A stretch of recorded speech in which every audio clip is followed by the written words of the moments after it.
March 15th, 2018, 3:47 in the morning. A 911 call comes in from a cruise ship somewhere in the Atlantic. A girl is missing, 16 years old, last seen on deck 7. By sunrise, they find her phone by the railing. By noon, the search is called off. Her mother, Keisha Matthews, flies home to Atlanta 3 days later. Alone. She buries an empty coffin. She screams at a grave with no body. She spends 6 years learning how to breathe through the kind of pain that has no name. And then, on a Saturday afternoon in Puerto Rico, she sees a woman who just looks like her dead daughter. The woman is with 2 kids. She was imagining, if her daughter was alive, she might be a mother now. Before she could turn her eyes off the lady, she saw a man approach her and gave her a kiss on the head. That must be her husband. But the moment she had a clear view of the man's face, her world came crashing. Welcome to True Crime Story HQ. Thanks to all my viewers and subscribers for your support.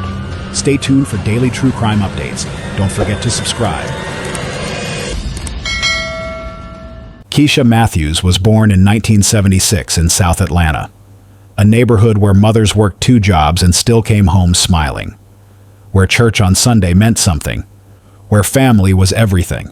She became a single mother at 26 when Marcus, Maya's biological father, died in a construction accident, a scaffolding collapse.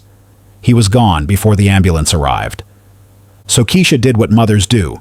She survived, worked double shifts as a nurse, night shift, day shift, whatever kept the lights on, whatever kept food on the table, whatever gave Maya a chance at something better.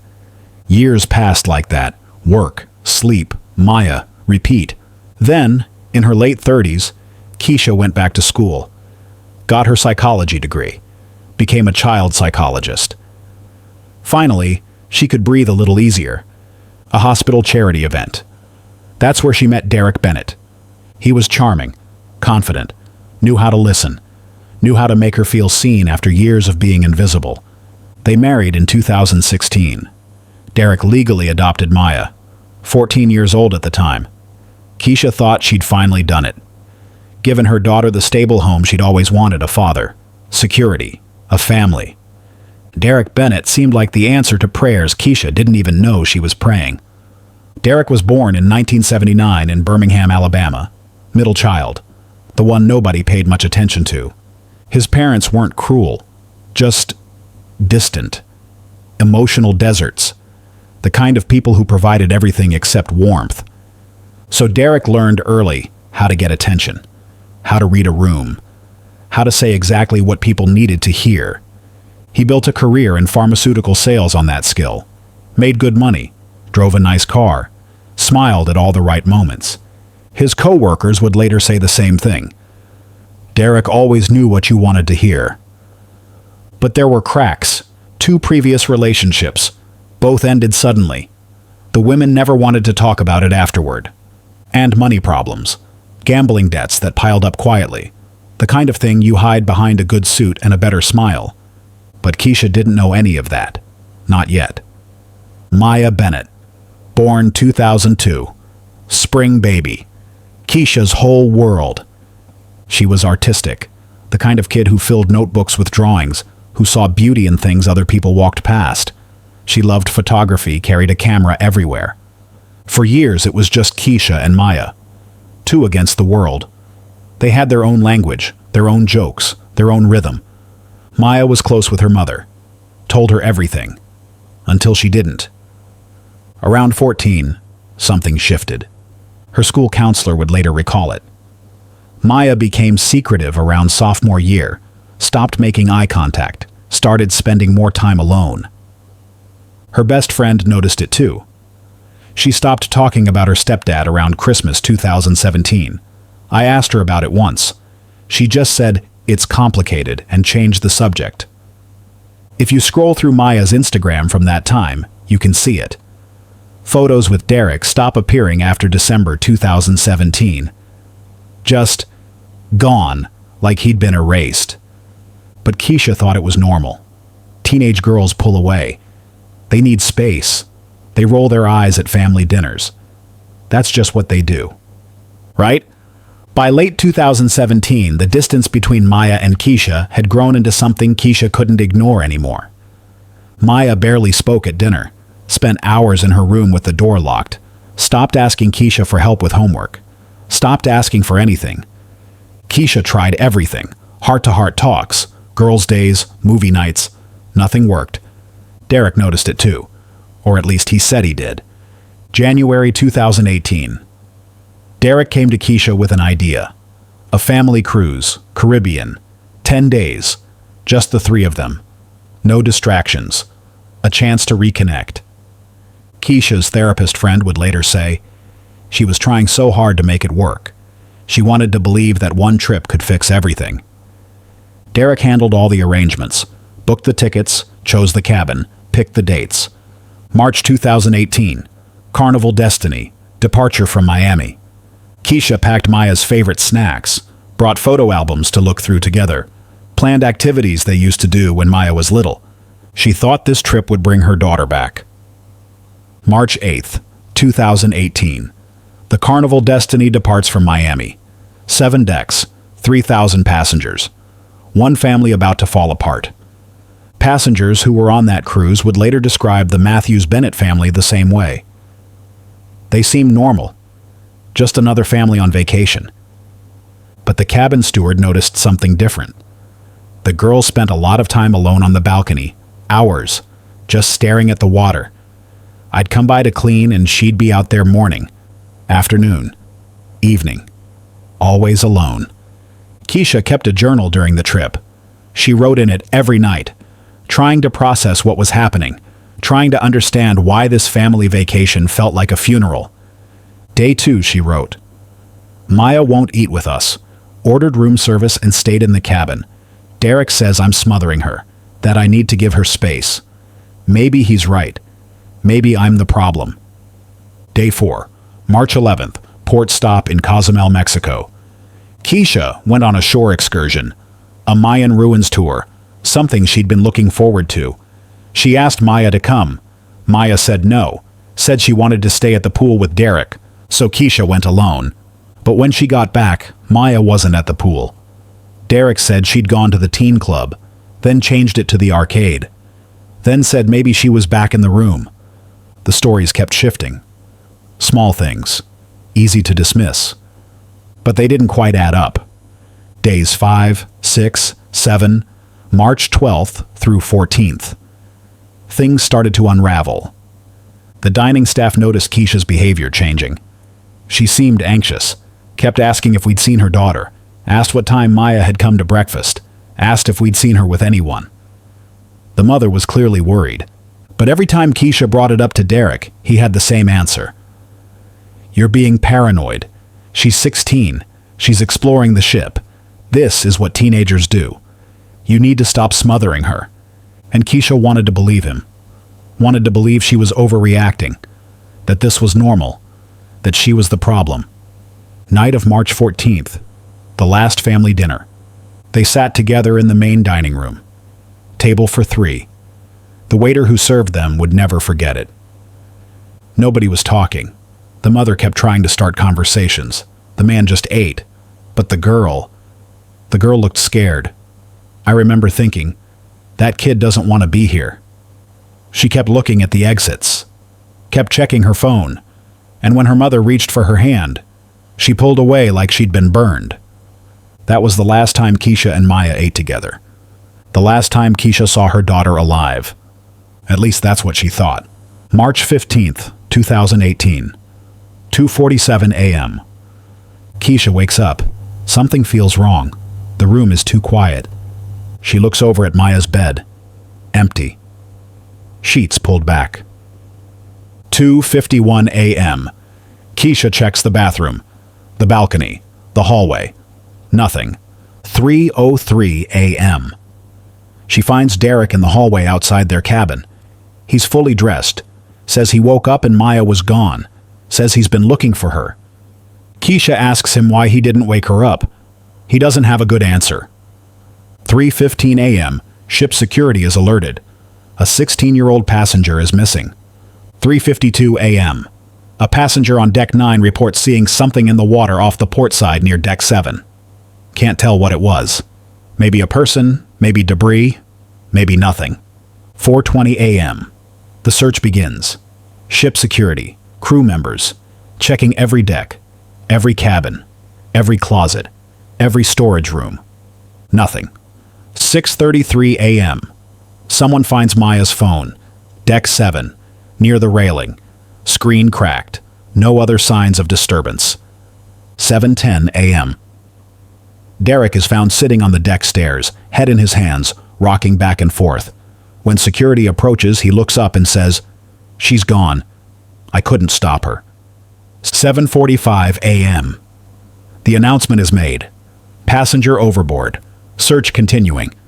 But everyone knows, when someone goes overboard in the middle of the Atlantic at night, you don't find them. The cruise ship security chief would later explain their protocol. "We document everything, take statements, preserve the scene, but our job is to defer to port authorities. We're not equipped to run a full investigation. We get the ship safely to port and hand everything over. No body was recovered, no witnesses to what actually happened, just an empty bed and a phone by a railing." Security footage showed camera blind spots on Deck 7, areas where certain angles just weren't covered. Derek gave his statement to security, his voice shaking, eyes red. Maya had been depressed since her grandmother died 3 months ago. She'd been distant, pulling away. I tried to talk to her, tried to help, but she wouldn't let me in. I should have seen the signs. Keisha gave hers. "My daughter wouldn't do this. She wouldn't. Something happened to her. Something's wrong." The ship doctor examined their cabin. No evidence of struggle, no blood, no signs of forced entry or exit. Everything appears undisturbed.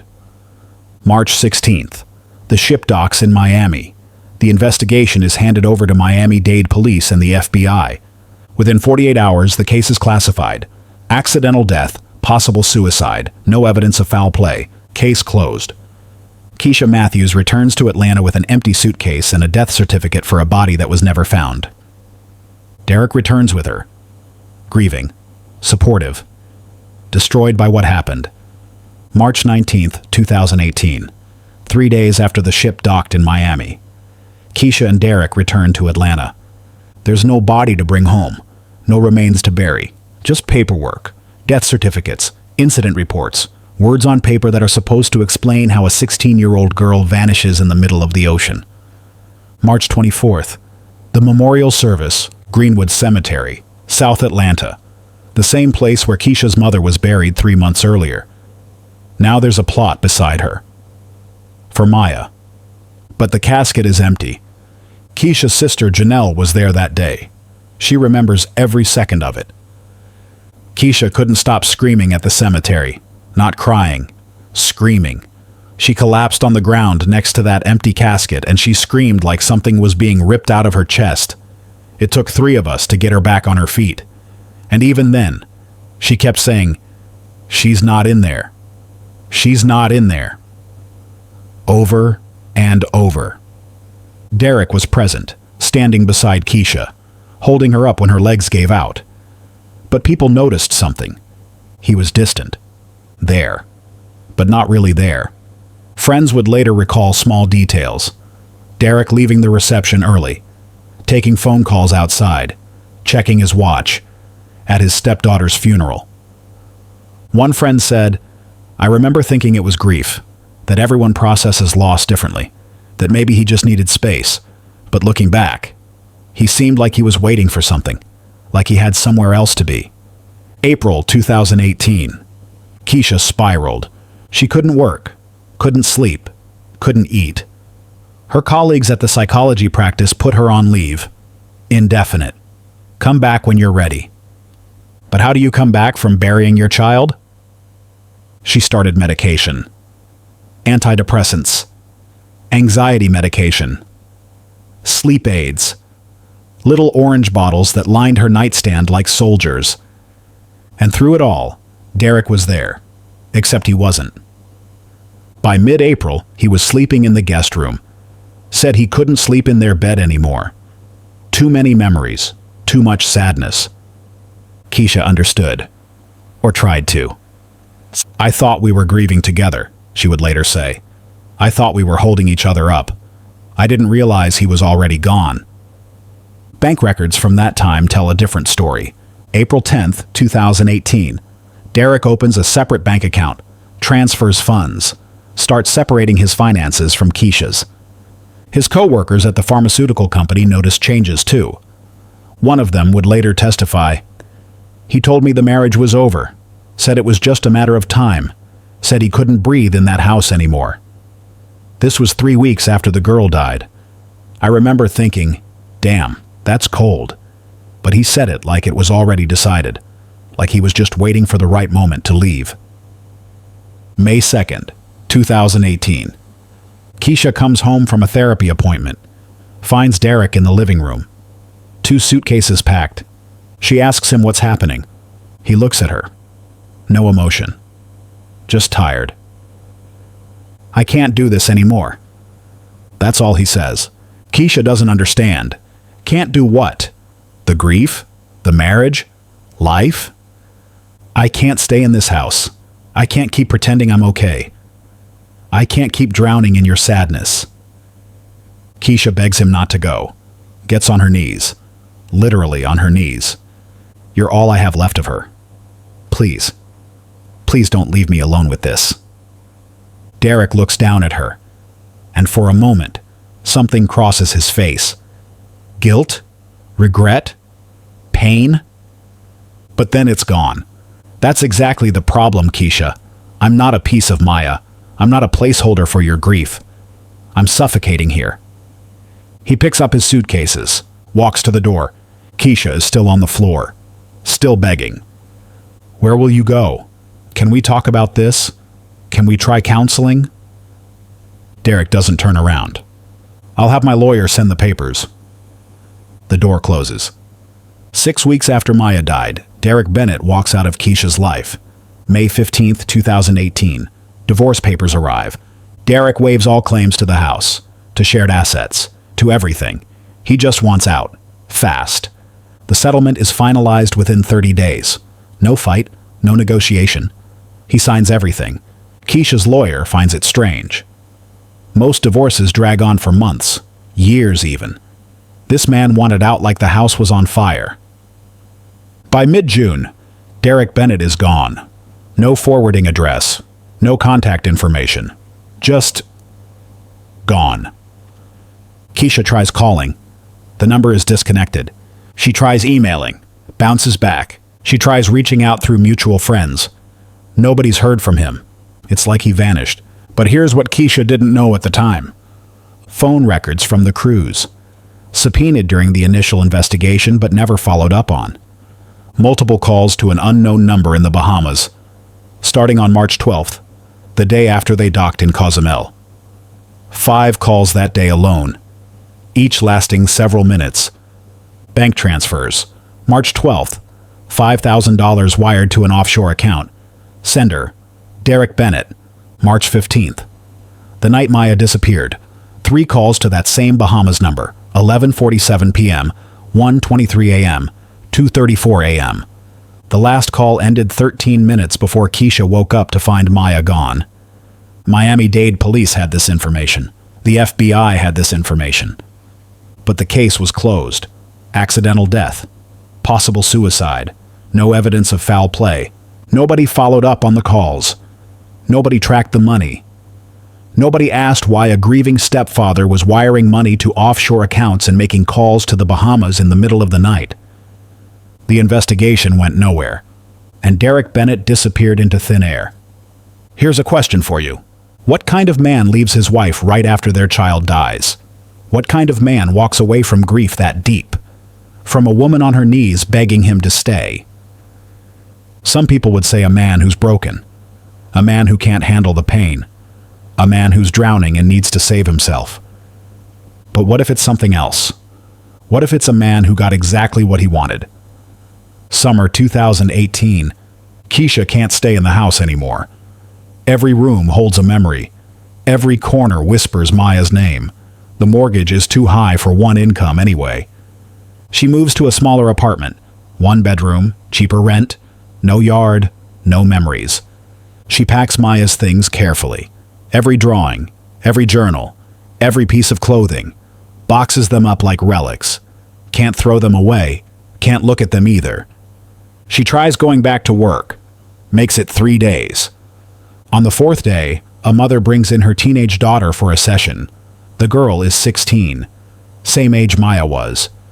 Keisha excuses herself, walks to the bathroom, and doesn't come out for 40 minutes. Her supervisor finds her on the floor, hyperventilating, crying so hard she can't breathe. They send her home, tell her to take all the time she needs. She never goes back. July 2018, Janelle gets a phone call at 2 in the morning. It's a nurse at Grady Memorial Hospital. Your sister was brought in tonight. She's stable now, but you should come. Keisha had taken too many pills, sleep medication, antidepressants, whatever was in the cabinet. She told the doctors she just wanted to sleep. Just wanted one night where she didn't see Maya's face every time she closed her eyes. 72-hour hold. Janelle moves in after that. Temporarily, she says, just until Keisha gets back on her feet. But getting back on your feet requires having somewhere to stand. August 2018. Janelle finds a support group. Parents of lost children. Meets every Thursday night in a church basement in Decatur. She convinces Keisha to go. The first night, Keisha sits in the back. Doesn't say a word. Just listens to other parents talk about children who died from cancer, car accidents, overdoses, real deaths, bodies they could bury, graves they could visit. Keisha wants to scream. At least you got to say goodbye. At least you know where they are. But she doesn't say anything. Just sits there, counting the minutes until she can leave. She goes back the next week anyway, and the week after that, because it's the only place where people don't tell her it gets easier, where people don't say time heals all wounds, where people understand that some pain doesn't have an expiration date. September 2018. Keisha hires a private investigator, uses money from the divorce settlement, gives him everything, phone records, bank statements. The name of the crew member who helped with the search, the passenger who reported seeing something in the water. The investigator works the case for 2 months, finds nothing new. The crew member left the cruise line, no forwarding information. The passenger can't remember any more details than what's in the report. The phone calls to the Bahamas lead to a disconnected number. The bank transfer went to an account that was closed 3 days after Maya disappeared. Every lead ends at a wall. The investigator tells Keisha what the police already told her. Sometimes there are no answers. Sometimes people just vanish. Keisha fires him. Not because he failed, because hearing it out loud makes it real. Keisha tries to return to work. Part-time. Different office. New clients who don't know her story. It lasts 3 months. The panic attacks come back. Middle of sessions, middle of phone calls, middle of grocery store trips. Her heart races. Her vision tunnels. Her chest tightens like someone's standing on it. She keeps Maya's room exactly as it was, even in the new apartment. Sets it up identical. Same posters. Same bedspread. Same stuffed animals on the shelf. Janelle thinks it's unhealthy. Doesn't say anything. March 17th, 2019. Maya's 17th birthday. Keisha bakes a cake, lights candles, sings happy birthday to an empty room. Then destroys the entire apartment. Throws dishes. Kicks holes in walls. Screams until her voice gives out. Janelle finds her at 3 in the morning, sitting in the wreckage, staring at nothing. September 2019. Second hospitalization. This time it's not pills. It's just giving up. Keisha stops eating, stops showering, stops answering the phone. Janelle comes by to check on her and finds her in bed. Hasn't moved in 2 days, just lying there, staring at the ceiling. Another 72-hour hold. Different hospital. Same psychiatric ward. Same questions. Do you have a plan? Do you feel safe going home? Keisha answers what they want to hear. Gets released. Goes home. But safe is a funny word when home feels like a tomb. At the support group, Keisha meets Tracy. Tracy lost her son 5 years ago. Drunk driver. He was 19. Tracy doesn't try to fix Keisha. Doesn't offer advice. Just sits with her. In the silence. In the pain. They start meeting for coffee outside of group. Then lunch. Then phone calls when the nights get too long. Tracy becomes the person Keisha calls at 2 in the morning when she can't breathe. When the walls close in. When she needs someone to remind her that surviving this is possible. Not moving on. Not healing. Just surviving. COVID hits. The world shuts down. For most people, isolation is new. Suffocating. Unbearable. For Keisha, it's just Tuesday. She's been isolated for 2 years already. What's a pandemic compared to losing your child? But the shutdown does something unexpected. It takes away the pressure to be okay, to go outside, to pretend she's healing. Everyone's struggling now. Everyone's barely holding on. Keisha fits right in. She joins an online grief community. People from all over the country. All over the world. People who lost children, spouses, parents, people who understand that some days getting out of bed is a victory. She starts trauma therapy through telehealth. A therapist named Dr. Lisa Chen. Twice a week. Then 3 times a week when things get bad. Dr. Chen doesn't push, doesn't rush, just asks questions. What would Maya want for you? If she could see you now, what would she say? Keisha doesn't have answers, but the questions plant seeds. Small victory. October 2020. Keisha packs away some of Maya's clothes. Not all of them, just a few. The ones that don't smell like her anymore. It takes her 4 hours. She cries through all of it, but she does it. Janelle finds the box in the closet later. Doesn't say anything, just hugs her sister. The private investigator gives up officially in December 2020. Sends Keisha a final report. Case completely cold. No new leads. No new information. Nothing. He refunds part of her payment. Tells her he's sorry. Keisha doesn't read the report. Just files it away with everything else. The death certificate. The police reports. The divorce papers. Evidence of a life that used to exist. Something shifts. The medication adjustments finally start helping. The right combination. The right dosage. The fog lifts just enough to see through it. Keisha returns to work full-time. Different field this time. Administrative work at a nonprofit. Nothing to do with children. Nothing to do with families. She answers phones, files paperwork, goes through the motions. It's not a life, but it's not death either. Tracy convinces her to try dating. Just coffee. Just talking to another human being who isn't a therapist or a support group member. Keisha goes on 3 dates that year. The first one, she cries in the bathroom. The second one, the guy asks about her family. She lies. Says she doesn't have kids. The third one goes okay until he asks her back to his place. She panics. Leaves before dessert. She doesn't try again. Christmas 2021. Lowest point since the hospitalizations. Janelle invites Keisha to spend the holidays with her family. Keisha says no. Says she wants to be alone. She spends Christmas Day in bed. Doesn't eat. Doesn't turn on the TV. Doesn't answer calls. Just lies there. Thinking about how Maya would be 19 now. Thinking about what she'd look like.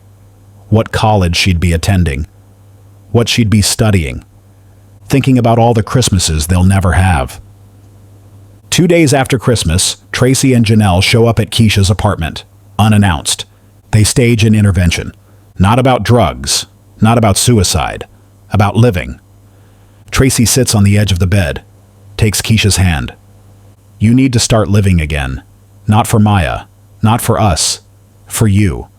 Because existing isn't the same as living, and you've been existing for 3 years. Janelle adds, Maya wouldn't want this for you. You know she wouldn't. Keisha cries, because they're right. And because being right doesn't make it easier. But something about that conversation sticks. Therapy breakthrough. Dr. Chen asks a question Keisha's been avoiding for 4 years. What if you never get answers? What if you never know exactly what happened that night? Can you live with that? Keisha's first instinct is no. Absolutely not. But Dr. Chen pushes. You've been waiting for closure. for answers, for something that makes sense. But what if the waiting is what's keeping you stuck? What if acceptance doesn't mean understanding? What if it just means letting go of the need to understand? It takes Keisha 6 months to sit with that question. But slowly, something loosens in her chest. She starts taking down Maya's photos. Not all of them. Just the ones in every room. The shrine she'd built. She keeps one on her nightstand. One in the living room. That's enough. She moves Maya's furniture to storage. Turns the second bedroom into an office. It feels like betrayal at first. Like she's erasing Maya. But Dr. Chen reminds her, you're not erasing her. You're making room for yourself. Small social activities resume. Dinner with coworkers. A movie with Tracy. Janelle's daughter's birthday party. Keisha doesn't enjoy them. Not really. But she shows up. And that's something. She tells Tracy one night, I don't think I'll ever be whole again. I think there's always going to be a piece missing. But maybe I can learn to live with the whole. Tracy nods. That's all any of us can do. People start noticing something different about Keisha. Not happiness, not healing, but presence. She's there when you talk to her. Really there. Not lost in her head. Not drowning in the past. She takes an art class, painting, something Maya loved. Keisha's terrible at it. But she keeps going, because it makes her feel close to her daughter in a way that doesn't hurt. November 2023. Tracy and Janelle plan a group trip, Puerto Rico. Just a long weekend. Beach, relaxation, sun. They invite Keisha. She says no at first. Too much, too far, too scary. But they keep asking, keep pushing gently. Finally, Keisha says yes. Hesitant, nervous, but willing. She packs carefully, brings sunscreen, brings a book, brings medications, and at the last minute she packs Maya's necklace, a silver locket Maya wore every day. Keisha fastens it around her own neck. To bring her with me, she tells Janelle. November 18th, 2023. They land in San Juan, check into the hotel, spend the first day on the beach. Keisha feels something she hasn't felt in years. Peace. Not happiness, not joy, but peace. A quiet moment where she thinks, maybe I can do this. Maybe I can build a life that isn't just grief. The next day they go exploring. Old San Juan, historic sites, artisan markets. Keisha wanders through a marketplace, looking at paintings, jewelry, handmade crafts. She thinks about buying something for Janelle, something for Tracy. She thinks about how far she's come, how much work it took to get here. She thinks for just a moment that maybe she's going to be okay. And then she sees a woman at a fruit stand, and her entire world shatters all over again. Here's a question for you. Can you ever truly move on from losing a child? Can you build a life on top of that kind of grief? Or are you just learning to carry it better? Keisha spent 6 years trying to find an answer, but the answer found her first. November 16th, 2023. 5 of them board the plane to San Juan. Keisha, her sister Janelle, Tracy from the support group, and 2 other friends from Keisha's art class. Women who knew her story but didn't define her by it. The plan was simple. Long weekend. Old San Juan. Beach time. Good food. Rest. No pressure, no agenda. Just a chance to breathe somewhere that wasn't Atlanta. Keisha was nervous on the plane, kept touching Maya's locket around her neck, kept checking her bag, kept asking Janelle if this was a mistake. Janelle squeezed her hand. You deserve this. You deserve to feel okay. Day 1. Beach. They found a quiet spot away from the resort crowds, set up chairs, ordered drinks, sat in the sun. Keisha didn't go in the water, just sat there, watching the waves, listening to her friends laugh. At one point, Tracy asked if she was okay. Keisha nodded. Yeah, I think I am. Day 2. More of the same. Restaurants, a sunset walk along the coast, early to bed. Simple things, normal things, things Keisha hadn't done in years. She told Janelle that night, I actually feel okay. Maybe I can be happy again. Janelle smiled. You're already getting there. Day 3, November 18th, 2023. They decided to explore Old San Juan, the historic district, cobblestone streets, colorful buildings, artisan markets. The group split up around 4 in the afternoon, everyone doing their own thing, planning to meet back at the hotel for dinner. Janelle wanted to shop for jewelry. Tracy wanted to find a bookstore. Keisha said she'd wander, look at art, take her time. 4:37 p.m. Keisha finds herself in an open-air market. Vendors selling paintings, ceramics, handmade crafts, music playing somewhere in the distance, the smell of fried food and fresh fruit. She's looking at a painting of the ocean when something catches her eye. A young woman, standing at a fruit stand about 20 feet away. 2 small children with her. A boy holding her hand. A girl in a stroller. Keisha doesn't know why she's staring. Just something familiar. Something that makes her pause. The way the woman stands, the way she moves, something. Keisha walks closer, not thinking, just moving. 10 feet away now. The young woman is picking out mangoes, laughing at something the boy says. Keisha's heart starts beating faster. 5 feet away, the young woman turns, and time stops. 6 years, 6 years of crying. 6 years of therapy. 6 years of learning to breathe without her. 6 years of looking at old photos and trying to remember the sound of her voice. 6 years of wondering what she'd look like now. If she'd cut her hair, if she'd still hate vegetables. If she'd have gone to college, what she'd be doing with her life. 6 years of imagining a ghost. And now the ghost is standing 3 feet away buying fruit. Keisha's heart is racing, pounding so hard she can feel it in her throat. The face is older, 22 instead of 16. Sharper angles, woman instead of girl. But it's unmistakable. The birthmark on her neck, small, crescent-shaped, right below her left ear. Keisha kissed that birthmark 1,000 times when Maya was a baby. The walk. The way she shifts her weight from one foot to the other when she's thinking. The hands, long fingers, artist hands, the eyes.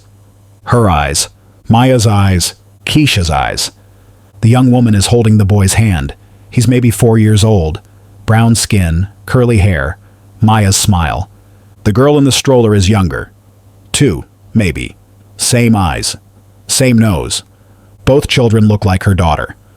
Both children look like Keisha's family. Keisha's knees start to weaken. This isn't possible. This isn't real. She's having a breakdown, a hallucination.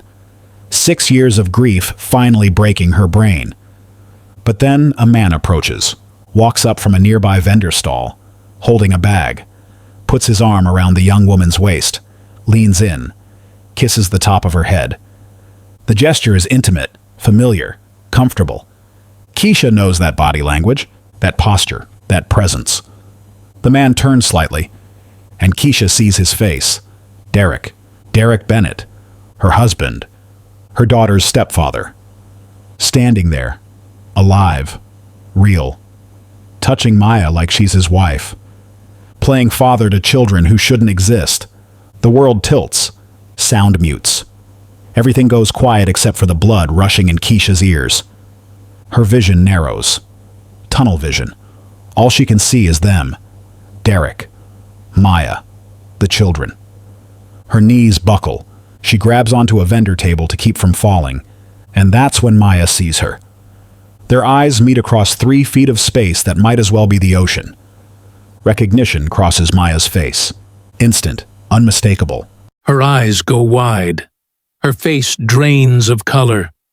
Her mouth opens slightly. Fear. Pure fear. Maya grabs Derek's arm, squeezes hard, leans in close, whispers something urgent in his ear. Derek's head snaps toward Keisha. For 1 second, their eyes lock, and Keisha sees it. The calculation, the panic, the decision. Derek grabs the stroller. Maya scoops up the boy. They start walking. Fast, Not running, but moving with purpose. Away from Keisha, away from the truth, into the crowd. Keisha tries to move, tries to follow, tries to scream, but her body won't cooperate. Her legs won't work. Her voice won't come. Her lungs won't fill. She stands there, frozen, watching them disappear into the marketplace, watching her dead daughter walk away. Alive. People are staring at her now. A woman clutching a vendor table, gasping for air, pale as death. Someone asks if she's okay. Keisha can't answer, can't move, can't breathe. Janelle finds her 5 minutes later, collapsed on the ground, hyperventilating, eyes wide, shaking. Keisha, what happened? Are you okay? Keisha opens her mouth. No words come out. Janelle yells for help. Tracy comes running. They lift Keisha up, try to get her to a bench. Did you fall? Are you hurt? Talk to me.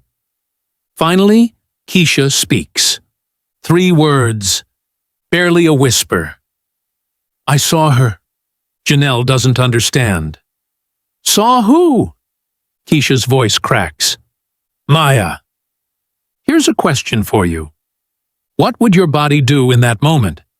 If you saw someone you buried, someone you mourned, someone whose death destroyed you, standing there alive, with a family, with the person who abandoned you, would you run to them? Would you scream? Would you collapse? Or would you wonder if you'd finally lost your mind? November 18th, 2023. 4:42 p.m. 5 minutes have passed since Keisha saw them. 5 minutes since her world broke open. She's still on the ground, still gasping for air, still trying to make her brain accept what her eyes just saw. Janelle is kneeling beside her. Tracy's running to get water. Other friends hovering, concerned faces, worried voices. Should we call an ambulance? Does she have a medical condition? Keisha, can you hear me? Keisha can hear everything, but she can't respond, can't form words, can't explain that she just saw her dead daughter buying mangoes. Because how do you say that out loud without sounding insane? They get her back to the hotel, support her between them, half carry her through the lobby, into the elevator, down the hall, into the room. Keisha collapses onto the bed. Janelle closes the door, looks at Tracy. The silent conversation between them says everything. She's having a breakdown. 6 years of grief finally catching up. We need to get her home, get her to a hospital. But Keisha sits up, eyes sharp now, focused. I'm not crazy. Janelle sits down carefully, like approaching a wounded animal. Nobody said you were crazy, but you're not okay. Something happened. You need to tell us what you saw. Keisha's hands are shaking. She presses them together. Hard. I saw her. Tracy exchanges another look with Janelle. Saw who, honey? Maya. Silence. Janelle's voice is gentle, careful. Keisha. I saw her. At the fruit stand. She was right there, with 2 kids, and Derek was with her. The words hang in the air. Janelle doesn't know what to say. Tracy looks at the floor. Keisha, honey, maybe we should call your therapist, Dr. Chen. She can talk you through. Keisha stands up, voice rising. I'm not crazy. I saw her. I saw Derek. I saw children. She's alive. My daughter is alive. Janelle tries reason. Okay, let's think about this. Let's say you saw someone who looked like Maya. That's possible. People have doubles. But Keisha, Maya died 6 years ago. We buried her. We had a funeral. We buried an empty coffin. The words stop Janelle cold. Because it's true. There was no body.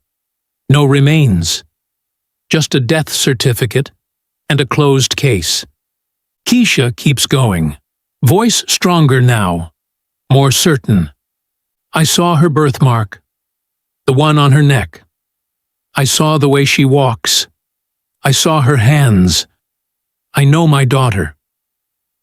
Tracy tries a different approach.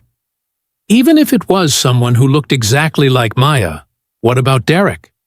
You said you saw Derek. I did. Keisha, that doesn't make sense. Why would Derek be in Puerto Rico with someone who looks like your daughter? Keisha stares at her. Because it is my daughter. Janelle stands up. Decision made. Okay, let's say you're right. Let's say you saw Maya. Then we need to call the police. Right now. We need to report this. No. Keisha! No, not yet. I need to be sure. Janelle's voice gets firmer. You just said you were sure. I am, but they won't be. The police. They'll think I'm having a breakdown. They'll see the hospitalizations in my file, the medications. They'll think I'm seeing things. Keisha walks to the window, looks out at the city. I need proof. I need to find them again. I need to know where they live. Then we call the police. Janelle and Tracy exchange looks again. This is bad. This is grief and trauma and 6 years of pain exploding. But Keisha's not backing down. I'm not going home. Not until I know the truth. November 19th. Morning. Keisha is back at the marketplace by 9 a.m. Janelle and Tracy come with her. Not because they believe her, because they're worried about her. Keisha walks from vendor to vendor, shows them an old photo of Maya, the last school photo taken before the cruise. Have you seen this girl? She might be older now, maybe with children.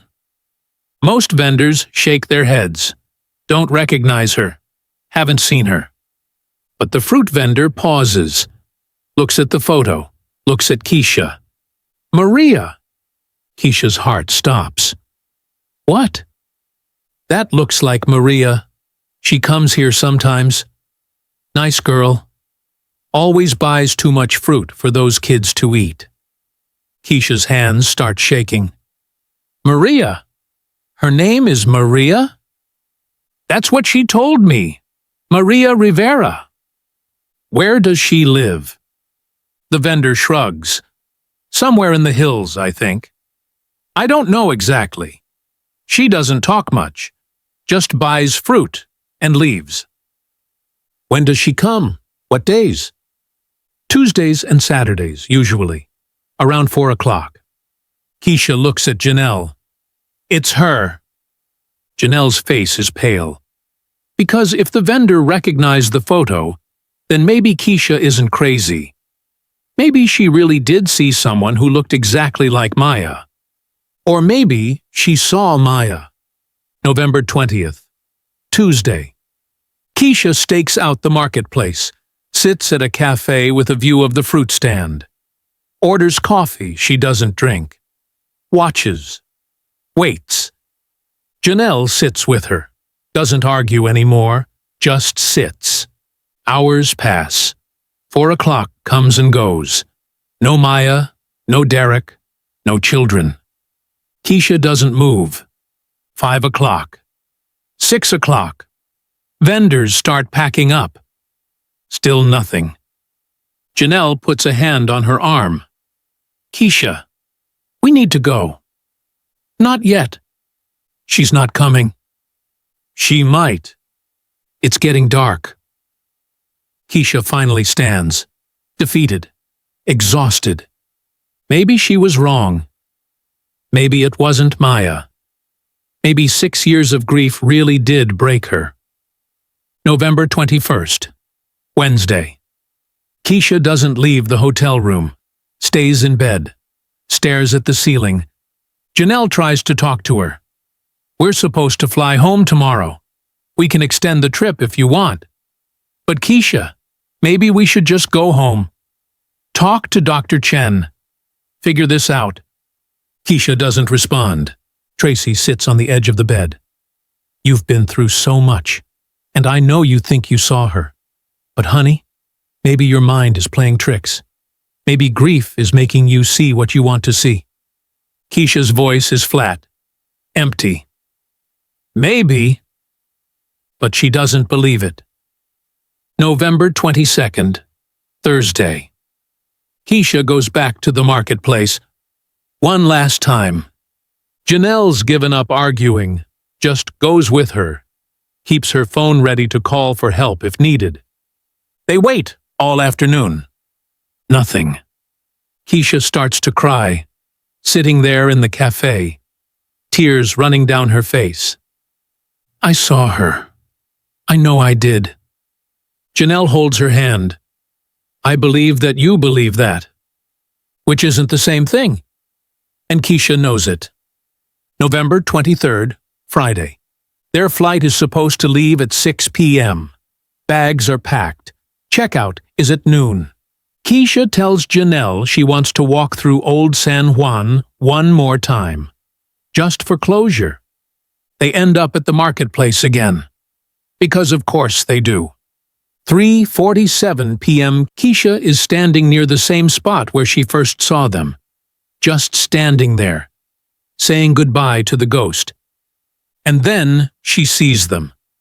Derek pushing the stroller. Maya holding the boy's hand. Walking through the market like it's any other Saturday. Shopping for groceries. Living their life. Keisha grabs Janelle's arm. There. Janelle follows her gaze. Sees a young woman with 2 children. Sees a man beside her. Sees them clearly. And for the first time, Janelle's face changes. Because that woman looks exactly like Maya.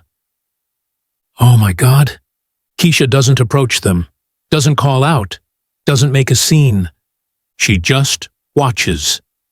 From a distance. As they shop. As they laugh. As they load bags into the stroller. As they walk to the parking area. Then Keisha follows.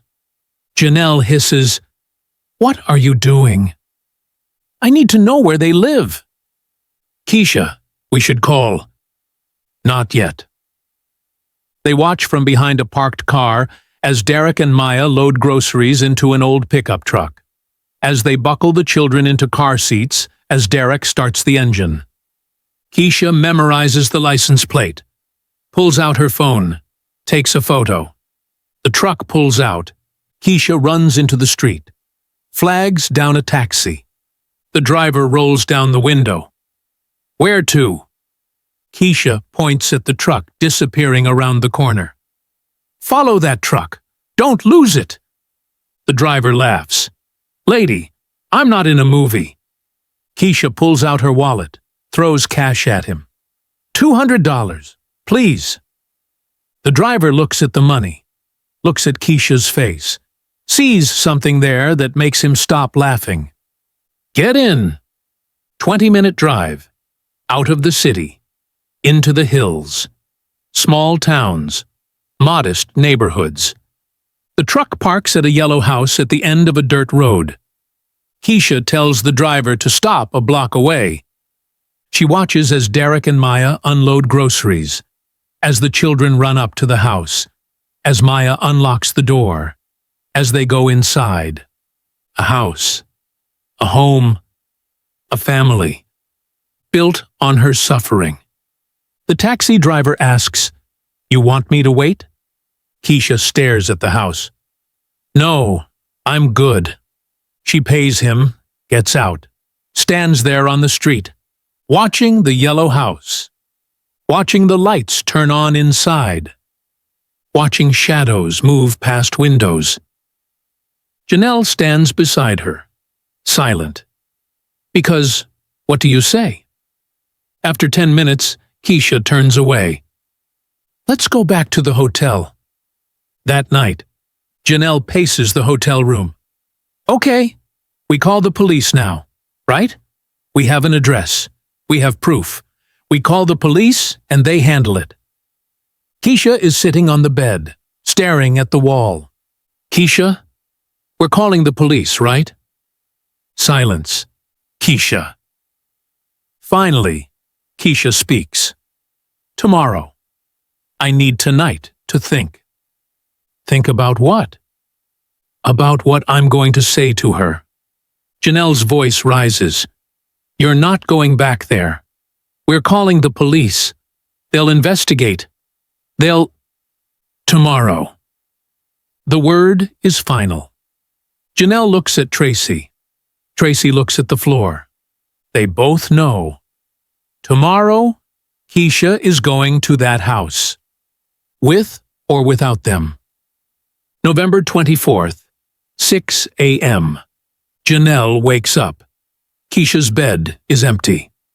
She checks the bathroom, the balcony, the hallway. Then she sees the note on the table. I need to do this alone. Don't follow me. I love you all. Janelle grabs her phone, calls Keisha, straight to voicemail. She shakes Tracy awake. She's gone. Tracy sits up. What? Keisha's gone. She went to the house. They throw on clothes, run to the lobby, ask the desk clerk if he saw a woman leave early. Yes, around 5:30, she got in a taxi. Janelle and Tracy look at each other. They both know where she went, and they both know what she might do when she gets there. To understand what happened in that yellow house on November 24th, 2023, we need to go back. Back to when it started. Back to when a 40-year-old man decided that his 16-year-old stepdaughter was the answer to something broken inside him. After everything came out, investigators went through Maya's old belongings, the boxes Keisha had packed away, the journals Maya kept from age 14 onward, and what they found explained everything. October 2016. Maya's journal. Age 14. Derek makes me feel seen, like I'm not just Keisha's daughter, like I'm my own person. He listens to me, really listens, not like Mom, who's always worried about grades and curfews, and whether I'm eating enough vegetables. Derek treats me like an adult. That's where it started. Not with violence, not with force, with attention. April 2017. Age 15. We talked for hours on the porch last night, about life, about dreams, about how most people just settle for mediocre lives because they're too scared to want more. Mom was asleep. It was just us. And for the first time in my life, I felt like someone understood me. Derek was patient, methodical. He didn't rush, didn't push, just listened, asked questions, made her feel special, made her feel like he saw something in her that nobody else did. Classic grooming. Textbook. But when you're 15 and your stepfather is the first person who makes you feel interesting, you don't see it as grooming. You see it as love. September 2017. Derek said something tonight that I can't stop thinking about. He said he married the wrong woman, that he and Mom are too different, that she doesn't understand him the way I do. I asked him why he married her then. He said because he didn't know me yet. There it is, the moment Derek stopped being a stepfather and started being a predator. He was planting seeds, testing boundaries, seeing how she'd respond. And Maya responded exactly how he hoped. With confusion, with curiosity, with the first sparks of something she didn't have words for yet. November 2017.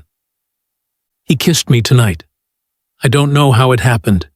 We were talking in his car after picking me up from Sarah's house, and then he just leaned over and kissed me. And I kissed him back. I know it's wrong. I know I should tell someone. But it didn't feel wrong. It felt like the most right thing I've ever done. She was 16 by then. He was 38. He'd been grooming her for over a year, isolating her from friends, convincing her that her mother didn't understand her, making her feel like the most important person in his world. And now he'd made it physical. Investigators would later piece together the timeline. Late 2016. Derek starts spending more time alone with Maya, offering to drive her places, helping with homework, taking her to get coffee while Keisha works. Small things, innocent things, things a stepfather should do. Except they weren't innocent. Early 2017. He starts talking to her differently, asking about her feelings, her fears, her dreams, treating her like a confidant instead of a child, making her feel mature, special, different from other teenagers. Mid-2017. He begins criticizing Keisha to Maya. Nothing obvious, just small comments. Your mom means well, but she doesn't get you like I do. She's so focused on work, she doesn't see how amazing you are. Sometimes I think she's jealous of how close we are. Wedge, drive, isolate. By the time he kissed her in November, Maya already believed that Derek was the only person who truly understood her, and that her mother was the obstacle keeping them apart. January 2018. Maya's journal. We're planning something. I can't write it here, but Derek says we can be together. Really together. We just need to be smart about it. I'm scared, but I trust him. He loves me. I know he does. December 2017. Derek had proposed running away. Not immediately, not obviously, just floated the idea. Wouldn't it be amazing if we could just start over somewhere? Just you and me, no judgment, no rules, just us. Maya had hesitated. What about Mom? Derek's response was calculated, rehearsed. Your mom is strong. She'll be sad at first, but she'll move on. She'll find someone new, and we'll have our own family, our own life. Isn't that what you want? And because Maya was 16 and in love and convinced that this was her soulmate, she said, yes. January 2018. Derek starts planning in earnest. He researches faked deaths, searches cruise ship protocols, reads about camera blind spots and investigation procedures. He opens a bank account in the Cayman Islands, deposits money he'd been hiding, gambling wins, borrowed funds, whatever he could scrape together, $180,000. He books the Caribbean cruise, picks the dates, chooses the cabin. Tells Keisha it's a family bonding trip. Tells Maya it's their escape plan. The execution was simple. March 15th, 2018. 2:30 a.m. Maya leaves the cabin as planned, meets Derek on deck 7, the area with camera blind spots they'd identified earlier in the cruise. There's a crew member there, Carlos Rodriguez, 29 years old, working ship maintenance. Derek had approached him 2 days earlier, offered $15,000 cash, asked one question. If someone needed to leave this ship without anyone knowing, could you make it happen? Carlos needed the money, didn't ask questions, said yes. So at 2:30 a.m. on March 15th, Carlos is waiting on deck 7. Maya hands him her phone. He places it by the railing, cracks the screen for effect. At 3:52 a.m., Carlos will call in a report. I think I saw something in the water. Maybe a person. I'm not sure. Meanwhile, Maya is hidden in crew quarters, dressed in a maintenance uniform. hair tucked under a cap. March 15th, 11 a.m. The ship makes an unscheduled stop in Freeport, Bahamas. Maintenance issue, medical supply delivery. In the chaos of the stop, Maya exits the ship with Carlos, just another crew member heading to port for supplies. Nobody checks. Nobody questions. She walks off that ship and disappears. Carlos puts her on a small boat to Nassau. From there, a private plane Derek had arranged. Paid for with that offshore account. Destination: Guatemala City. Passenger name: Maria Gonzalez. Fake passport. Maya's photo. March 20th, 2018. Derek arrives in Guatemala. Separate flight. Different route. By then, he's already left Keisha. Already filed for divorce. Already closed that chapter of his life. He meets Maya in Guatemala City. Rents a small apartment. Pays cash. And they start their new life. David and Maria Santos. A couple in their 20s. Nobody asks questions. Nobody looks twice. December 2018. Their first child is born. A boy. They name him Marcus, after Maya's biological father. The irony isn't lost on anyone. Maya is 19 now, a mother, living under a false identity in a foreign country. Does she regret it? Does she miss her mother? Does she lie awake at night thinking about the woman she destroyed? Her later journals suggest yes, but by then, she's trapped. A baby. No passport, no identity, no way home even if she wanted to go. They move to Belize. New identities, new city, same lies. Derek works as an English teacher at a private school, uses forged credentials. Nobody checks thoroughly. Maya homeschools Marcus, stays home, rarely goes out. She's isolated again. Just like Derek isolated her from her friends back in Atlanta. Except now, she's isolated from the entire world. February 2021. Second child. A girl. They name her Kira. Maya is 21 now. 2 children. No legal identity. Completely dependent on Derek. This is when the cracks start showing in her journals. I miss my mom. I dream about her sometimes. Wonder what she's doing. If she's okay. If she ever thinks about me, I want to call her. But Derek says it's too dangerous that we'd both go to prison. That the kids would be taken away. So, I don't call. But I miss her. They move to Puerto Rico. U.S. territory. Easier to blend in. Better opportunities. New identities again. David and Maria Rivera. Derek works construction. Maya still homeschools the kids. They settle into a routine.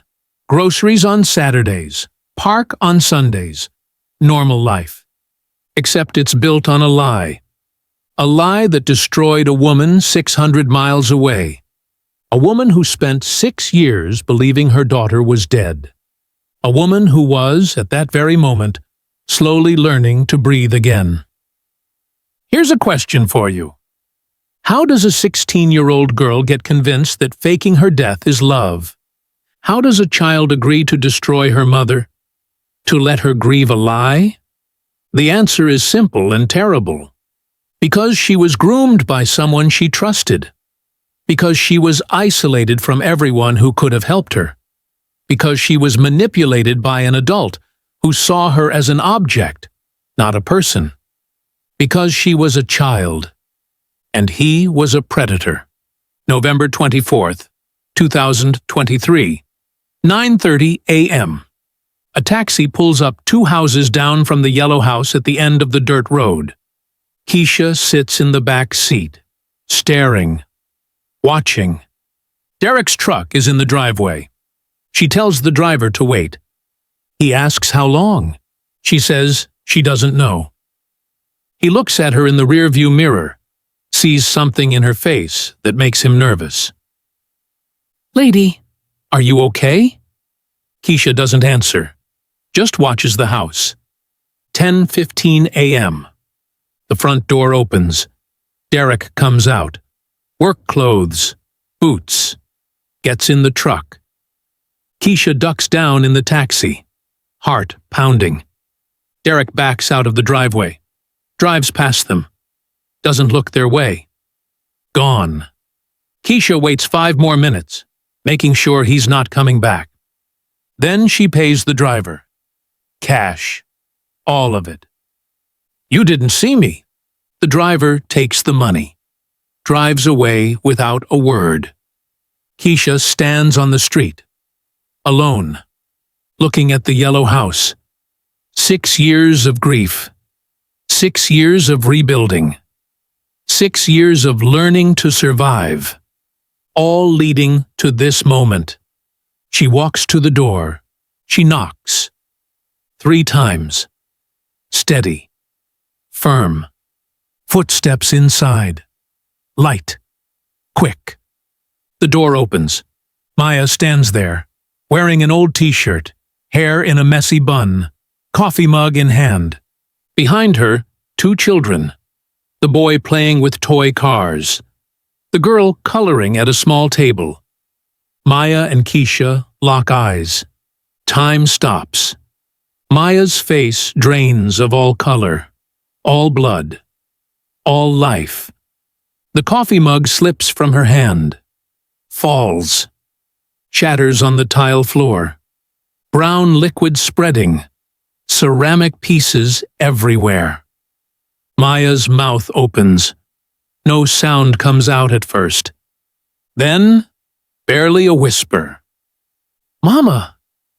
Keisha's voice cuts through like a blade. "Don't!"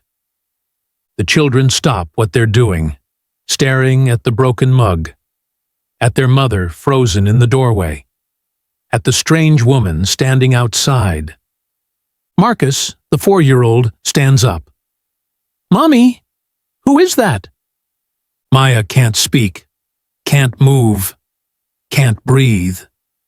Keisha stares at her daughter, the daughter she buried, the daughter she mourned, the daughter she spent 6 years learning to live without, standing right there, alive.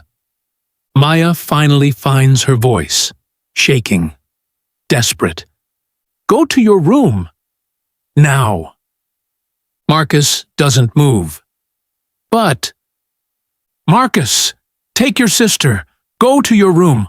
Close the door. Don't come out until I say." Kira starts crying. The boy looks scared, but he obeys.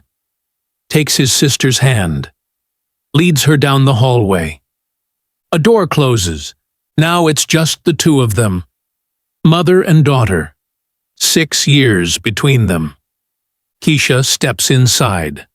Uninvited. Maya backs away, stumbling over the broken ceramic. "Please, I can explain." Keisha's voice is low, controlled, but shaking. 6 years. Maya's crying now, full tears. "I know." 6 years. The words break. Keisha's voice cracks. All the control shatters. "You let me bury an empty coffin." Maya's sobbing. "I'm so sorry. You let me scream at a grave with no body. I didn't know how to. You let me try to kill myself. Twice." Maya's knees buckle. She grabs the door frame to stay standing. "I wanted to tell you. I wanted to come back. But you didn't." Silence. Except for Maya's crying. Keisha looks around the house, sees the life Maya built. Photos on the wall, toys scattered on the floor. A home, a family, built on her mother's suffering. Keisha's voice is quieter now, colder. Where is he? Maya wipes her eyes. Who? Derek. Your stepfather. Your husband. Whatever he is to you now. Maya flinches, like the words are a physical blow.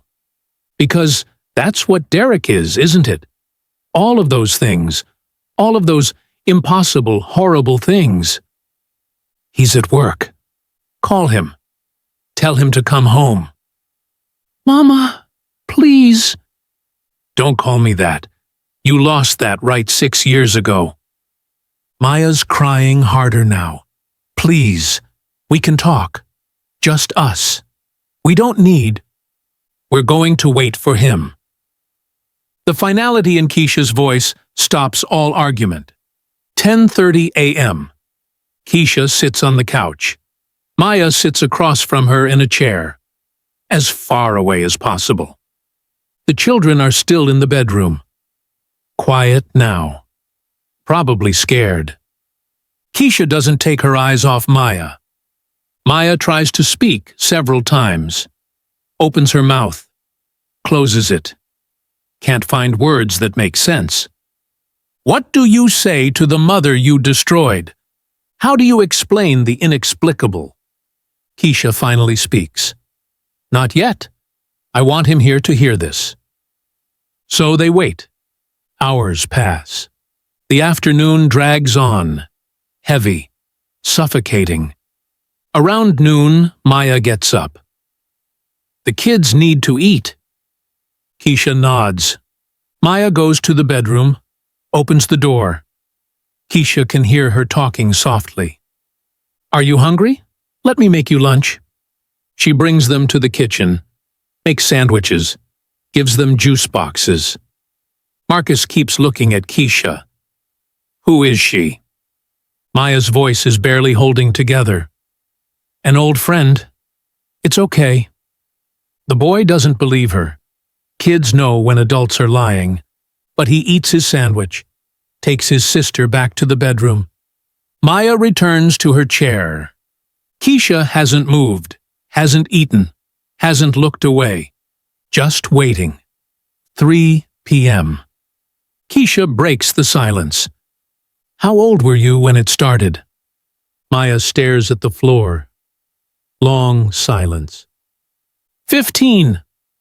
Keisha closes her eyes, takes a breath, opens them again. Did I miss something? Some sign? Was I working too much? Not paying attention? No. Then help me understand. Maya looks up, tears streaming. You were a good mother. You were perfect. Then why? The question hangs in the air. The only question that matters. Why would a daughter do this to her mother? Maya tries to explain.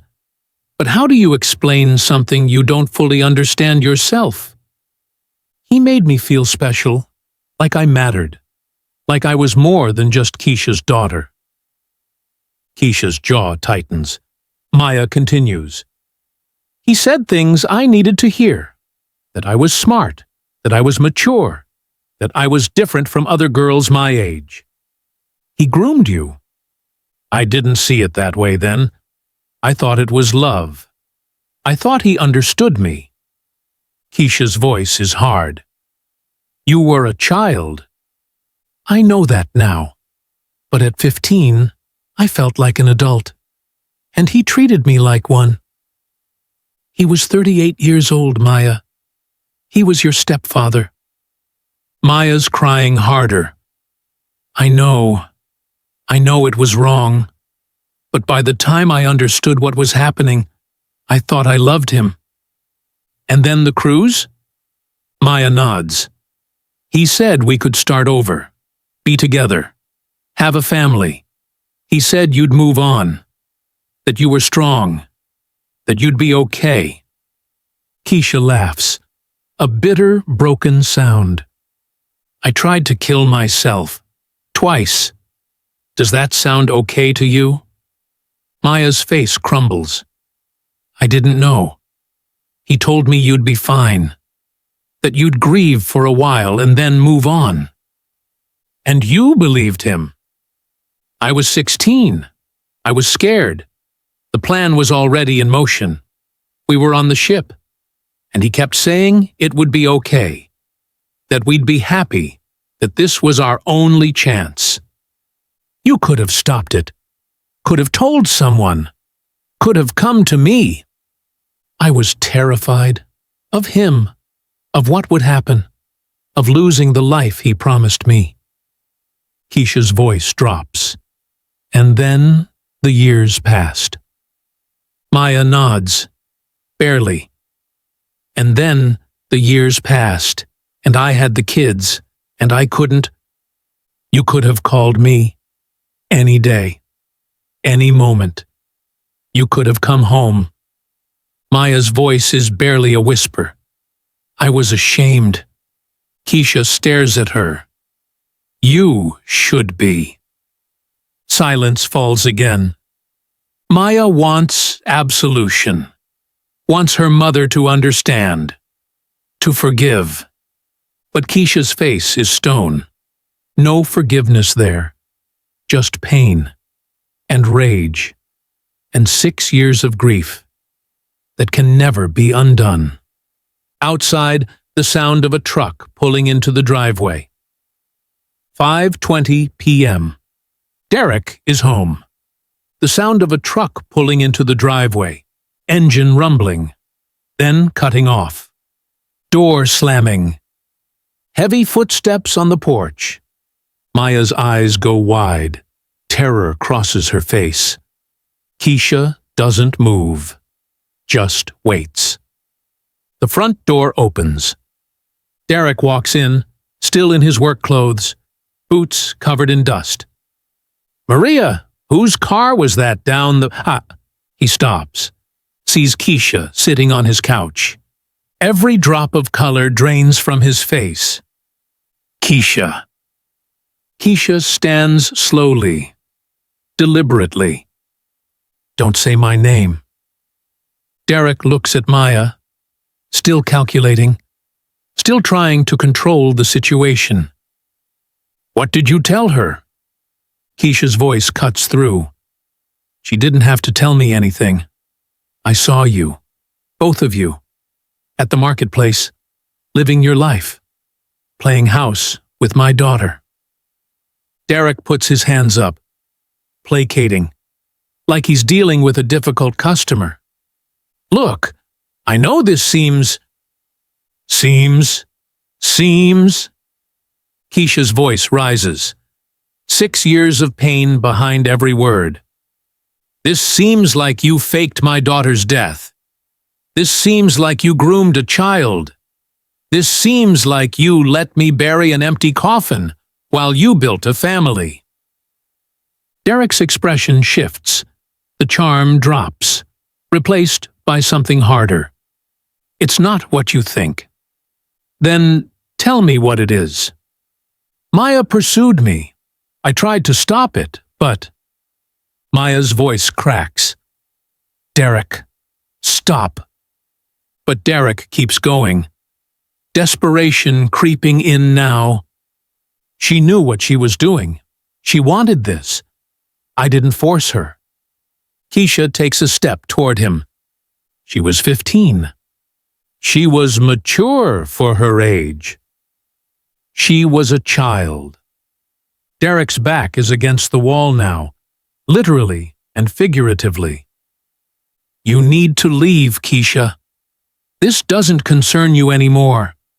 We've moved on. You should too. Keisha stares at him, voice low, deadly. Doesn't concern me? She walks to the couch, reaches for her purse.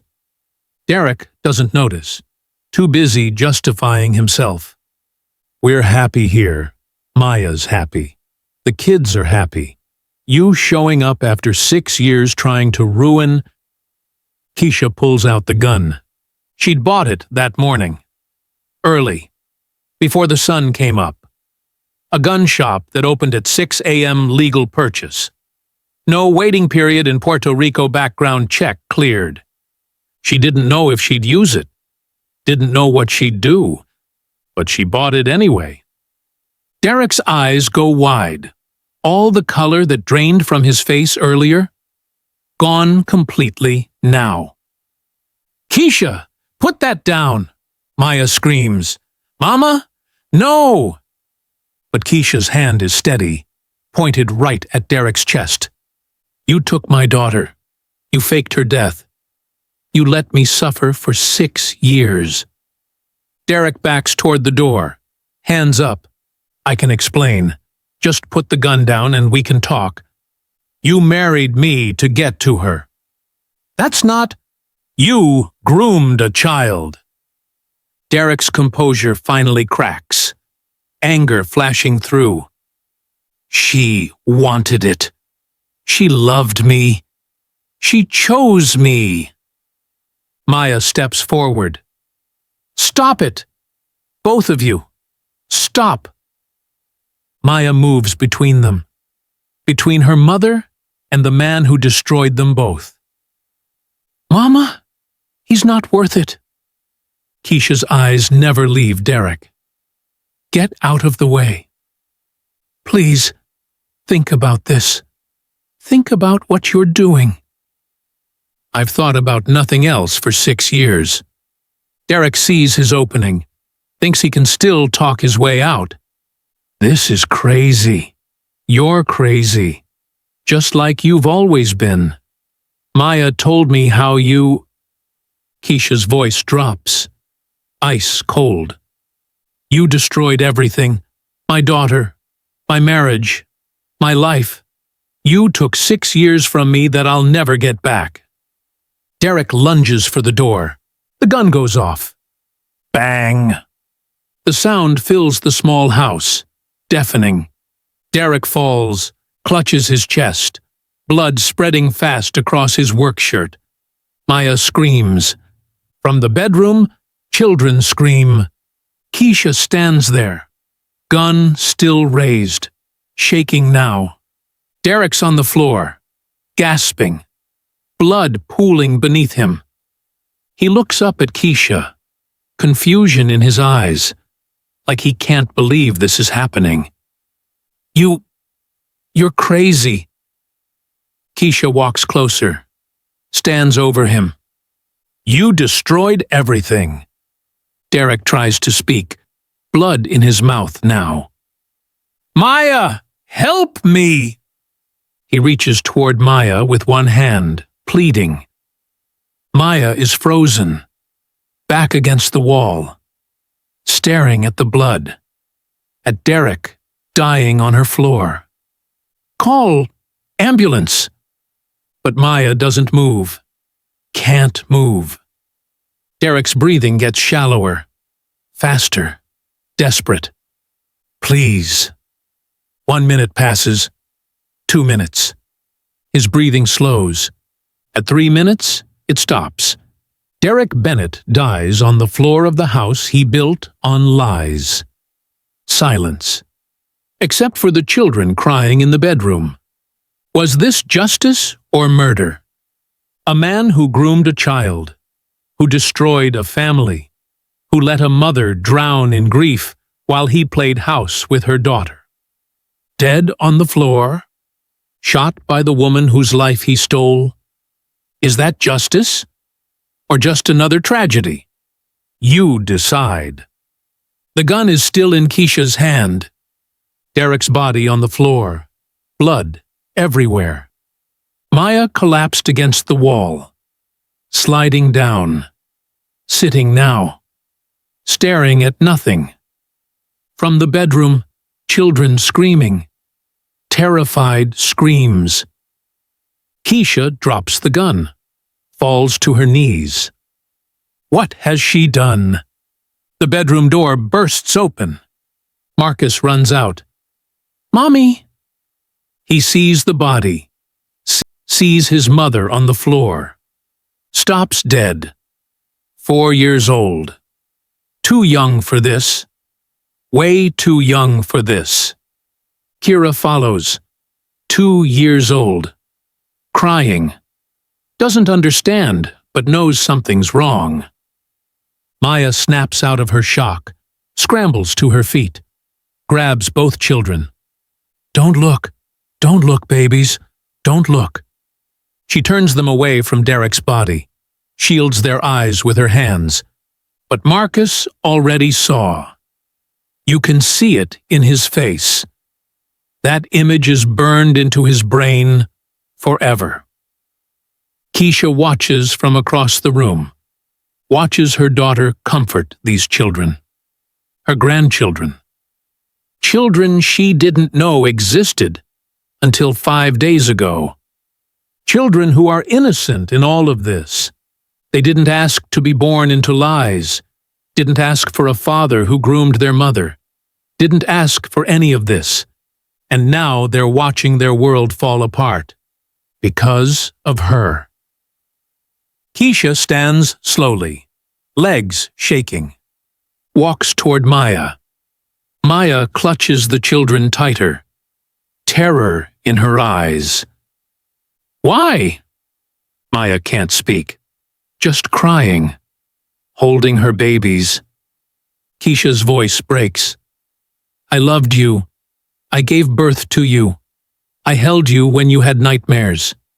I stayed up all night when you were sick. I gave you everything." Maya's sobbing. "I know. I sacrificed everything. Double shifts, night school, working myself to exhaustion, everything so you could have a better life than I had. I know. I worked until my hands bled just to make sure you were okay, just to give you opportunities I never had." Keisha's crying now too. 6 years of pain pouring out.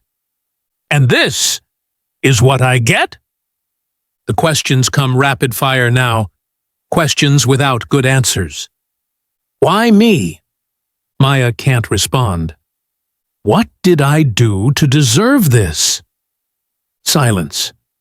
"Was I not enough? You were. Did I love you wrong?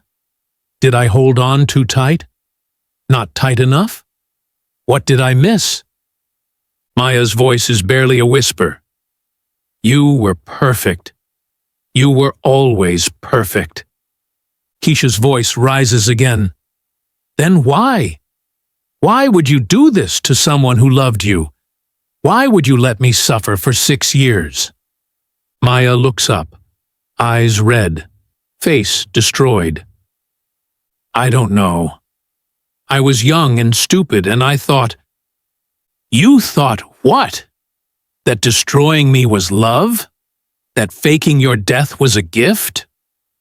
Maya has no answer, because there is no answer. No explanation that makes sense. No words that undo 6 years of grief. Keisha looks down. The gun. On the floor. Where she dropped it. She bends down, picks it up. Maya's eyes go wide. "Mama!" Keisha raises the gun, points it at Maya. Finger on the trigger. Maya pulls the children closer. "Please!" Marcus's small voice cuts through. "Don't hurt my mommy." Terrified. Brave. Protecting his mother from the stranger with the gun. Kira is hiding behind Maya now, crying. Not understanding, but knowing this is bad. Keisha looks at them. Really looks at them. The boy has Maya's eyes. The same eyes Keisha saw in the mirror every day. Her eyes. Her mother's eyes. Passed down through generations. The girl has her grandmother's nose, the same nose from photos of Keisha's mother. The woman who died 3 months before Maya died. The woman Maya never got to properly mourn, because she was too busy planning her fake death. These children are her bloodline, her legacy, her family, and they're terrified of her. Keisha's hand shakes, tears streaming down her face. I should. God knows I should. Maya nods, accepting. I know. You took everything from me, my daughter, my happiness, 6 years of my life. I know. I'll never forgive you. Do you understand that? Never. I know. Silence. The gun pointed at Maya's head. The children crying. 6 years of pain versus 2 innocent faces. Then, the gun drops. Clatters on the floor. Keisha sobbing. I can't do it. She looks at the children. Back at Maya. Not in front of them. Not to them. She's breathing hard now, like she just ran a marathon. They didn't ask for any of this. They didn't choose to be born into your lies. She looks directly at Maya. But you're dead to me. Do you understand? Dead. The daughter I knew died on that cruise ship. You're not her. You're a stranger who looks like her. Maya nods. Yes. Don't contact me. Don't write to me. Don't try to explain. We're done. Okay. Forever. I understand. Sirens in the distance. Getting louder. A neighbor must have heard the gunshot. Must have called police. Maya's voice is urgent now. You should go. Run. There's still time. Keisha shakes her head. No. Mama, please, run. Get out of here before they... I'm done running. I've been running from this pain for 6 years, trying to escape it, trying to survive it. I'm done.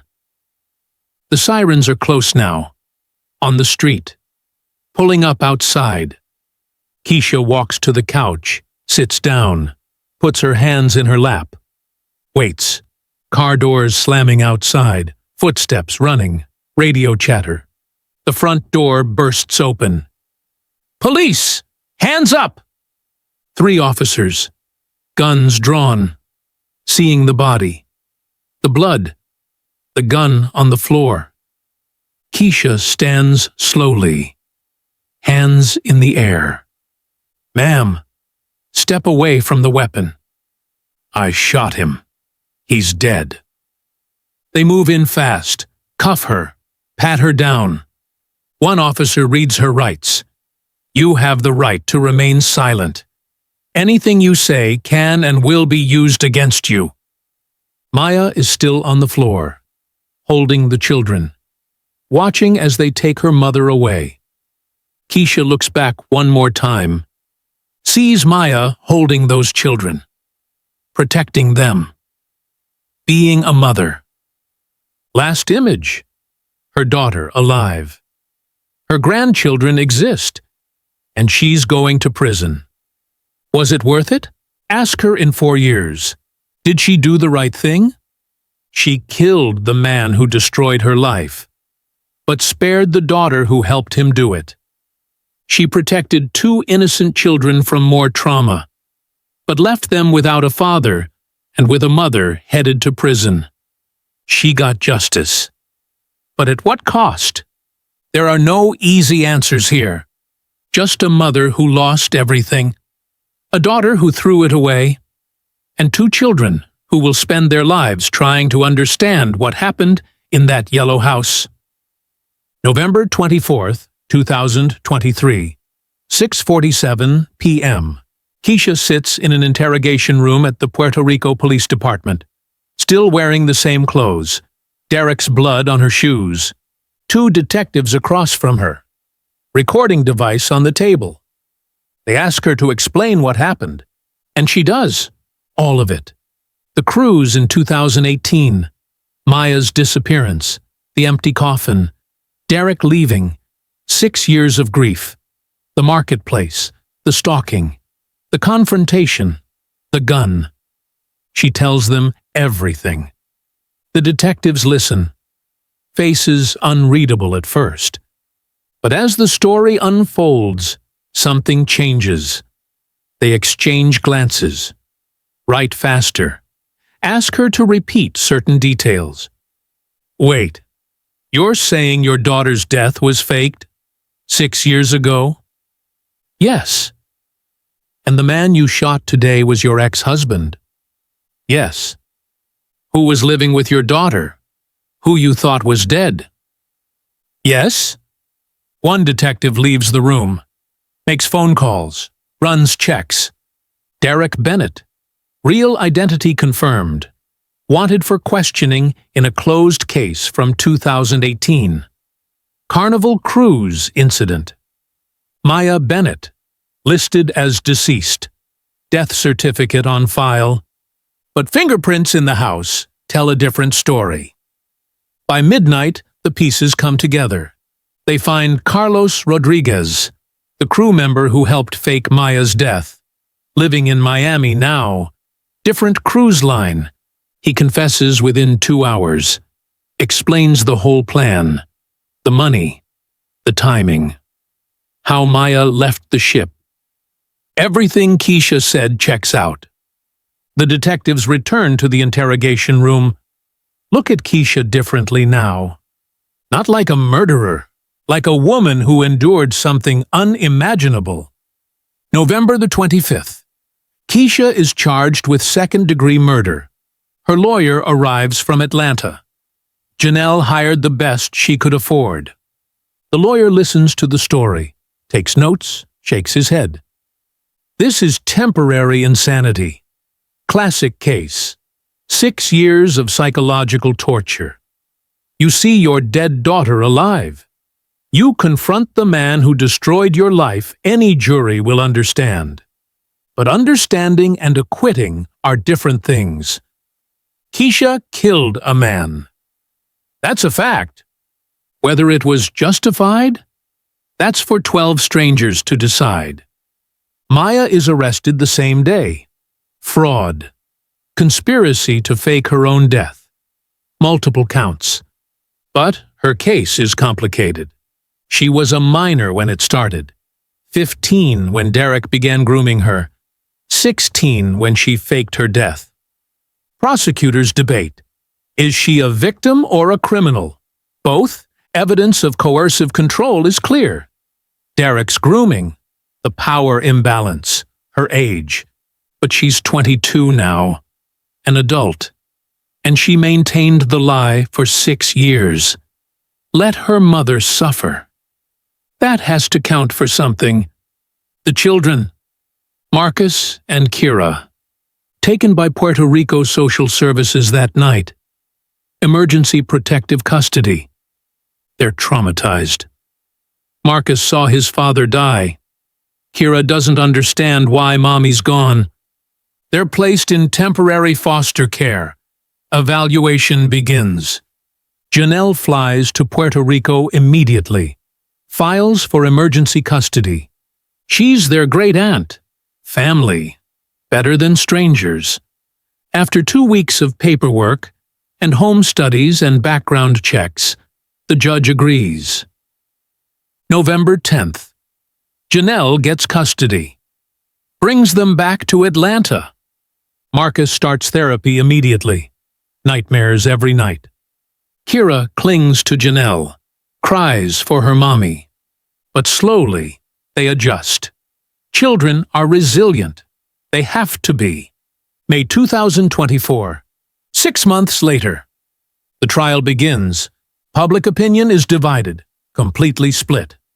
Some people call Keisha a hero. A mother who fought back against the man who destroyed her family. Who ended a predator. Others call her a murderer. Say she should have called police. Should have let the system handle it.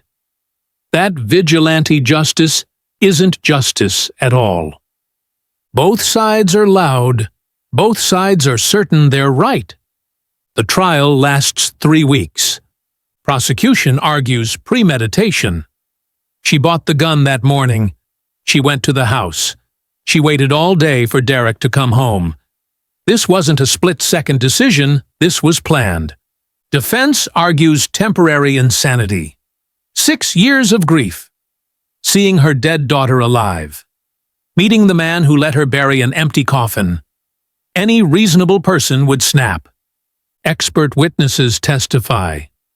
Psychologists, trauma specialists, grief counselors. They explain what Keisha went through, the hospitalizations, the suicide attempts, the medication, 6 years of rebuilding a shattered life, and then having it all destroyed again in a marketplace in Puerto Rico. Character witnesses take the stand. Janelle, Tracy, co-workers, friends. They describe Keisha before Maya died. Happy, loving, dedicated mother. And after, broken, barely surviving. Maya testifies too. From jail. Explains the grooming, the manipulation, the fake death. The courtroom is silent as she speaks. Some people cry. But sympathy for Maya doesn't equal sympathy for Keisha. The question remains, was killing Derek justified? June 15th, 2024. The verdict. Guilty. But not of second-degree murder. Voluntary manslaughter. The jury found that Keisha acted in the heat of passion. That extreme emotional disturbance reduced her culpability. She killed Derek. That's not in question. But the circumstances matter. Sentencing. 8 years. Eligible for parole in 4. The courtroom reacts. Mixed emotions. Some people think it's too harsh. Some think it's too lenient. Keisha shows no emotion. Just nods. Accepts it. She knew this was coming. Made peace with it already. Maya's trial is separate, quieter, less media attention. She pleads guilty to fraud and conspiracy.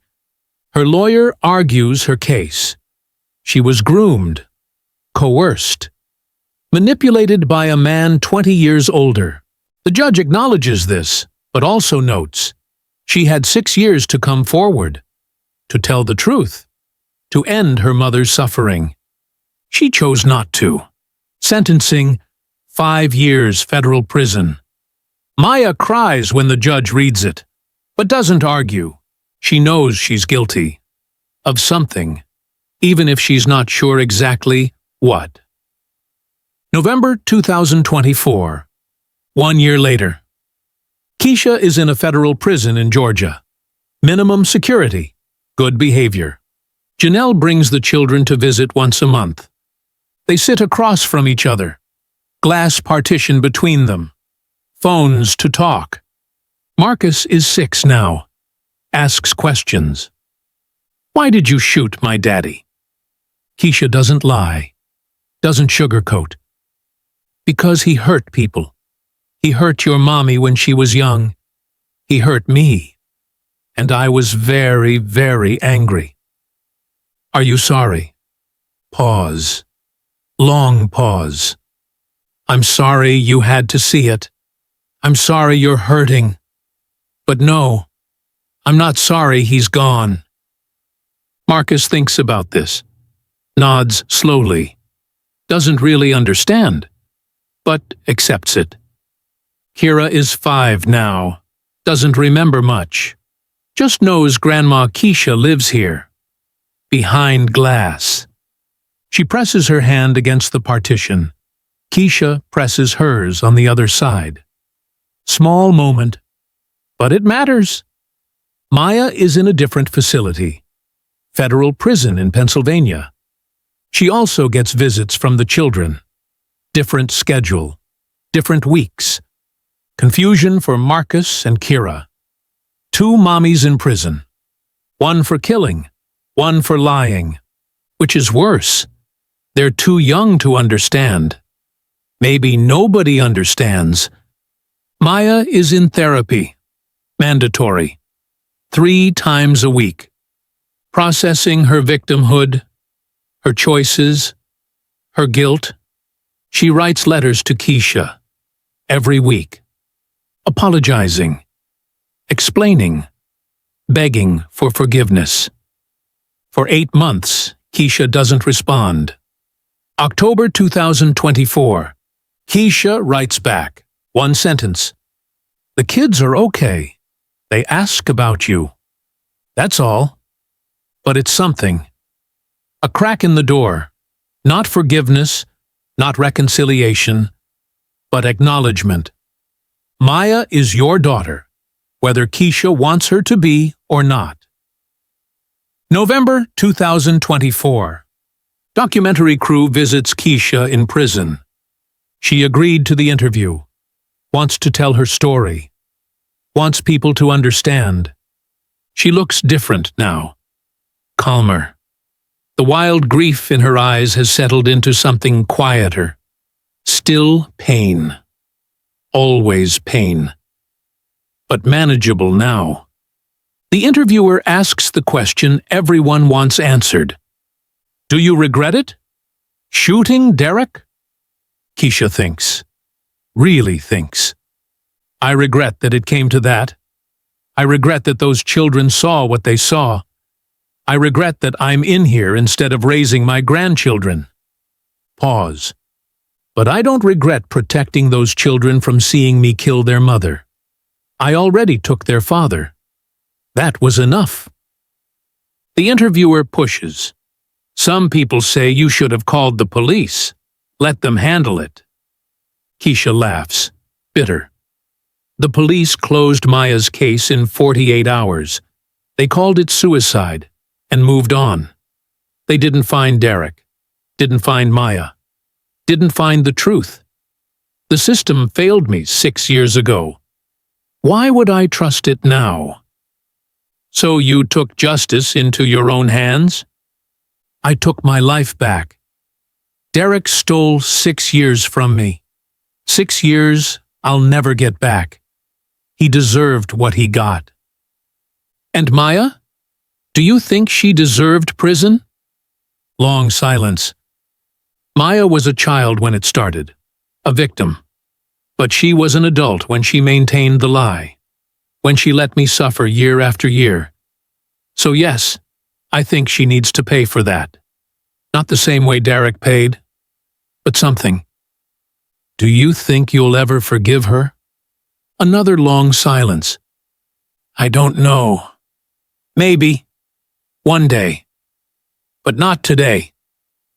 The interviewer asks about the children. Keisha's face softens. First real smile. Marcus is smart, funny, asks questions I don't always know how to answer. Kira is shy, loves to draw. They're both in therapy, dealing with what they saw, what they lost. Do they blame you? Marcus does sometimes. He loved Derek, didn't know who Derek really was. So to him, I just killed his dad. I'm trying to help him understand, but it's hard. And your relationship with them? Building, slowly. They call me Grandma Keisha. We talk on the phone when Janelle lets them call. I tell them stories, ask about school, try to be present from here. Do you think they'll be okay? I hope so. They deserve to be okay. They deserve a life that isn't defined by what happened in that house. The final question. People ask if I forgive her. I don't know yet. Keisha looks at the camera, straight into it. I see her face in my grandchildren. That's the cruelest part. Every time I look at them, I see the daughter I lost, the daughter I buried, the daughter who destroyed me. She took 6 years of my life, but she gave me these 2 beautiful children. I don't know what to do with that. Pause. I don't know if I'll ever understand why she did it, why she chose him over me, why she let me suffer. Some days I'm angry, so angry I can't see straight. Some days I just miss my little girl, the girl she was before Derek got to her. Another pause. The daughter I knew died on that ship. The real Maya, my Maya. She's gone. This woman in prison? I don't know her. She has my daughter's face, my daughter's voice, but she's a stranger. Final pause. But maybe one day I'll want to know her.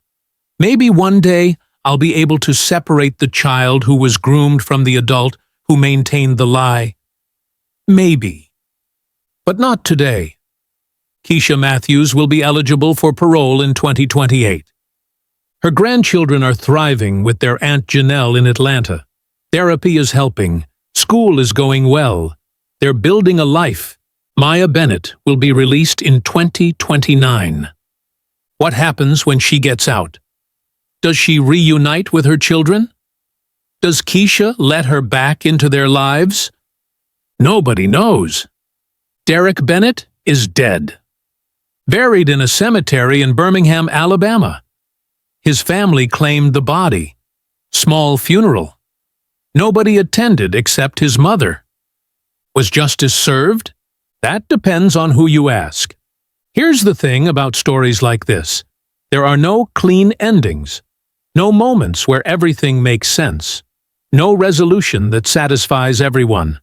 There's just pain and choices and consequences. Keisha made a choice to pull that trigger, to end Derek's life, to spare Maya's. Was it the right choice? Was it justice or murder? Maybe it's both. Maybe it's neither. Maybe there is no right answer when a mother buries her daughter, when a child is groomed by the man meant to protect her, when 6 years of grief explode in a single moment. Final questions. Did Keisha do the right thing? Should she have killed Maya too? Should she have let Derek live? Was shooting him justified? What would you have done in that moment? What would you have done better? There are no easy answers. Only the ones you choose to believe. Share your opinion in the comments below. Tell us, if you were in that yellow house, if you'd spent 6 years grieving a lie, if you'd faced the man who destroyed you and the daughter who helped him do it, what would you have done? You can share this story if it interests you. This story explores the limits of forgiveness, justice, and a mother's love. It asks questions we hope we never have to answer. It shows us that sometimes there are no good choices, only impossible ones. Keisha Matthews made her choice. She'll live with it for the rest of her life. Derek Bennett made his choices too. He didn't live to regret them. And Maya Bennett? She's still making choices, still learning who she is beyond the grooming, beyond the lies, beyond Derek. As for the children, Marcus and Kira, they're the only truly innocent ones in this story, and they'll spend their lives trying to understand what happened, trying to reconcile the grandmother who killed their father with the woman who visits them behind glass, trying to love a mother who destroyed their other mother, trying to build a life from the wreckage of everyone else's choices. Thank you for watching. If this story moved you, if it made you think, if it made you feel something, leave a comment below, share your thoughts, tell us your opinion.